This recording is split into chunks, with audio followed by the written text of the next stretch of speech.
the largest teacher incentive program in the country, and I might add a mastery of the basic subjects that we really focus on in the state.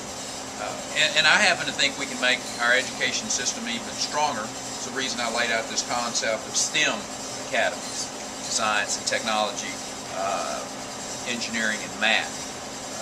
Students immerse themselves in those subjects, and it's so essential to these individuals sitting at the laboratory behind us. I mean, those are the subjects matter that's going to really make a difference as we go forward in this state.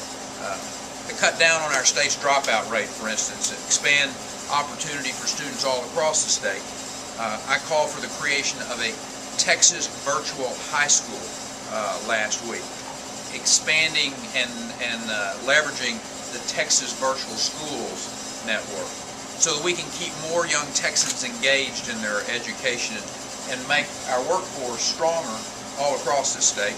As we work to raise the quality of the Texas education even higher, we're also working to lock in some wise limits on spending. Keep Texas strong as we go forward.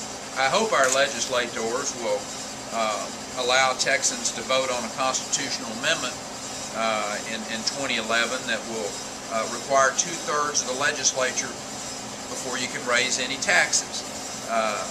The other limiting spending growth is to limit any spending growth to the combination of our inflation and population increase. This is the type of discipline that we need going into the future.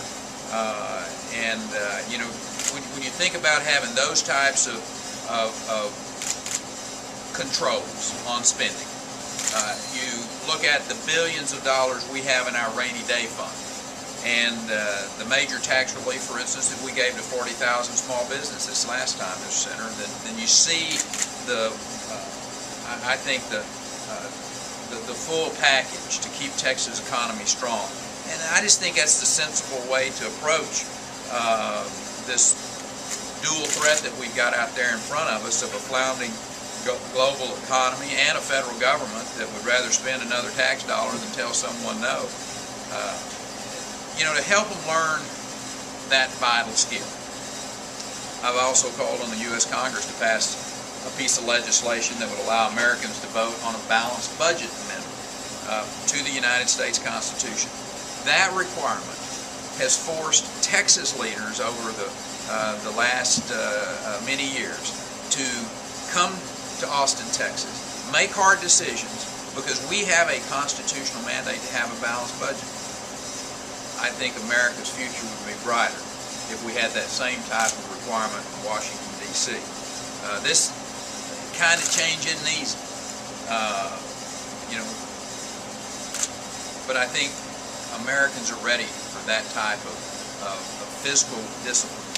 And the point is that working together, not only can we keep Texas growing strong, but I happen to think that Texas will be the state that leads this country back from the precipice that we find ourselves on economically.